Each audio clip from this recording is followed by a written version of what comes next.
Hey, it is your buddy Peace and Harmony with you here today. We're zooming in and focusing in a little bit more in depth on narcissistic and psychopathic communication style and their emotion tonality, their physical tonality, their cryptic speech, enigmatic speech, things that apparently sometimes don't really make sense, but where they're coming off as the authority, the superior one. And oftentimes through the invalidation of others, they're able to automatically assign for themselves that perspective, that hierarchy, that upper rung, that place where is the individual who has the setting the guidepost, setting the judgment, setting the yardstick, setting up the standards with which you must appease and please for. And it creates a trauma bond then. So in other words, if you are oftentimes treated with pathological lying, or someone who has a pathological sense of self-importance and a lack of empathy, in other words, they're not listening to you, they're not looking at you, they're not giving you a heart-centered relationship, and they are using cryptic language or pathological lies, distorting and denying your reality, you inadvertently, subconsciously take this as an attack. So you not only do you begin to go into fight or flight, the anxiety state that people get, set up with, the other sort of situations where, you become, you feel not good enough. And so then you begin to internalize and then define yourself according to them, their standards, not coming from within. And that communication can be very much equated into the you are not. You are not. So then that becomes the I am not. And then you become, you engage in what's basically a negative self-assessment of yourself based on their projection to be better than. So it becomes a real sort of complicated mess when you are then growing in your life or making choices, making decisions, feeling good, feeling happy, seeing the solution, finding the improvement for yourself, and just living life in the flow. Producing the relationships, the employment, the things that you want in your life, drawing those together. You find that there's always a wound or a social anxiety or, a feeling of shame or embarrassment when you're going into situations. Somebody might find that you're mistreated, that you're still in that wounded space, and that you can't, be productive. People live in kind of a constant and then chronic fear, which is not healthy. Living in fear and struggle becomes a very degenerative and exhausting state. The feeling then is because you're living in a constant uncertainty. It's like living with a moving target. I'm here, and, you are in a constant having to cope or adjust or, battle, get your dukes up, sort of feeling, of protection of yourself. And so the communication, as you look into how that is communicated, oftentimes it is done through that subtle nonverbal. You are not good enough. And then furthermore, that equates to you are not enough. And so then you then internalize that, and that becomes I am not enough.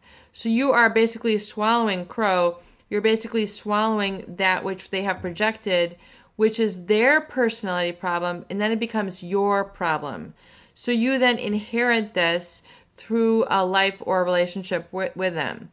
And so really realizing that they did not provide the love, they did not provide the validation. In fact, they equated that with weakness and inadequacy, the fact that you needed someone to, smile, give you a kiss, give you a hug, guide you when needed, nurture you when needed, or listen to you when needed, understand you when needed, validate you when needed, see where you're coming from, say, oh, wow, that's cool, or wow, that's a great idea, or wow, I'm so glad to hear how your day was, or I want to make sure you're okay, to show that caring.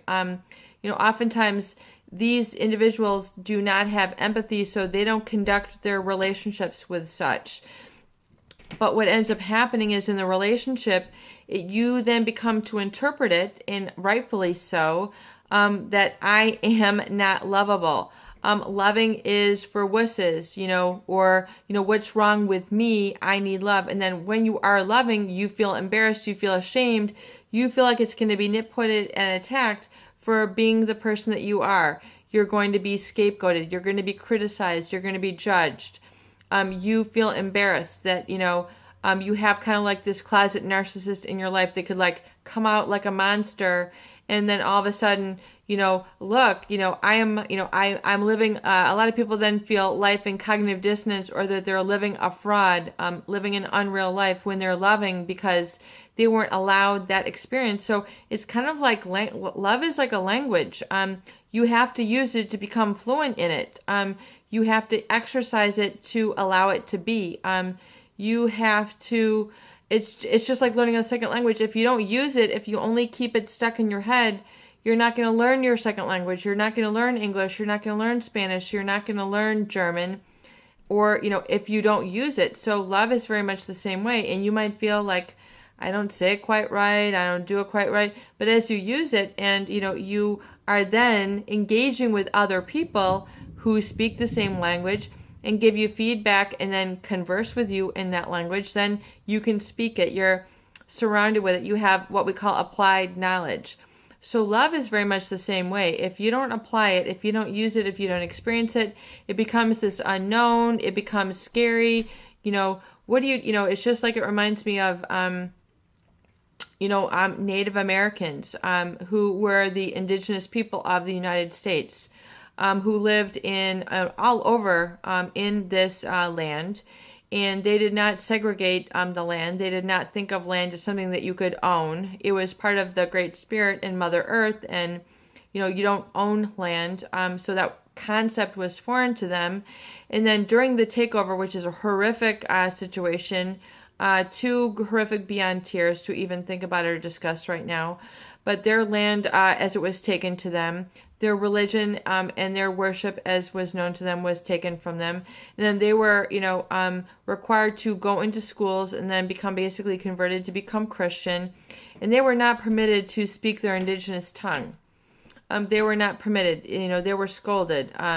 And so, oftentimes their lessons, from what I have understood, are taught from generations. Like in other countries such as India, very much the same way, where you have like a verbal education. What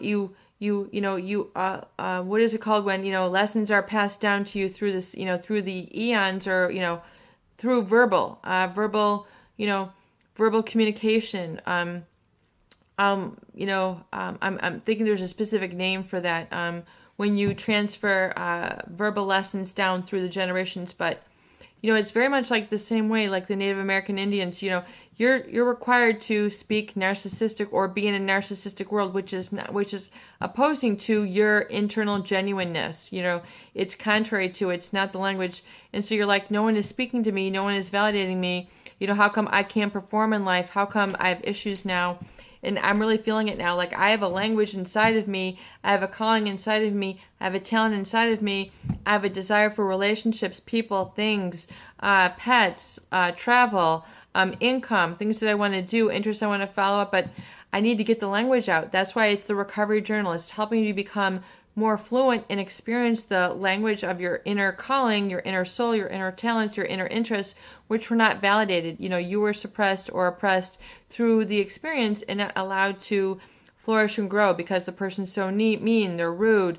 They kept you in a fearful state, a chronically fearful state. So of course you cannot dream, plan, and think if you're living in fear. I mean, simultaneously, you can't be being chased by a bear, living in the attack state, and then thinking, wow, how can I help the world with its water problem? I mean, you're going to be running for your dear life. You're going to be shaking. Your heart's going to be beating. Your hands are going to be sweating. Your heart's going to be palpitating.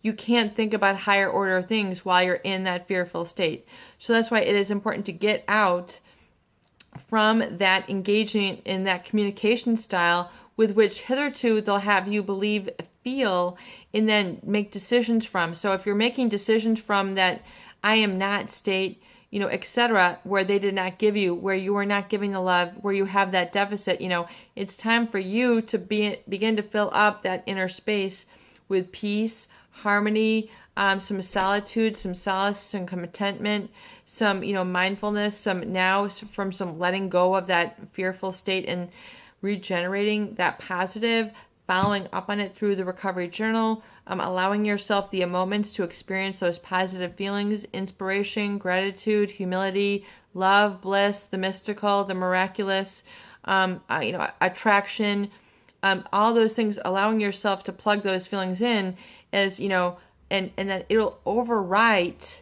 the negative, you are not, and then, it'll stop you from, I'm not going to go and do that because I am not, it'll stop you from making those mistakes of judgment, because those are just a ripple effect. It's like an aftermath. It's a recovery state from being around a narcissistic or a psychopathic abuser who will, basically they connect with life in a whole different way, and they manipulate and control others in a much different way, which is not for their own good, for your empowerment, for, bringing out your happiness, your joy, and giving you that experience in life. They won't allow it. It's like, because it threatens them. That is the why. It is your buddy. Peace and harmony with you here today. I hope that these videos do help. Please share and please subscribe for more great tools, videos, discussion, and support.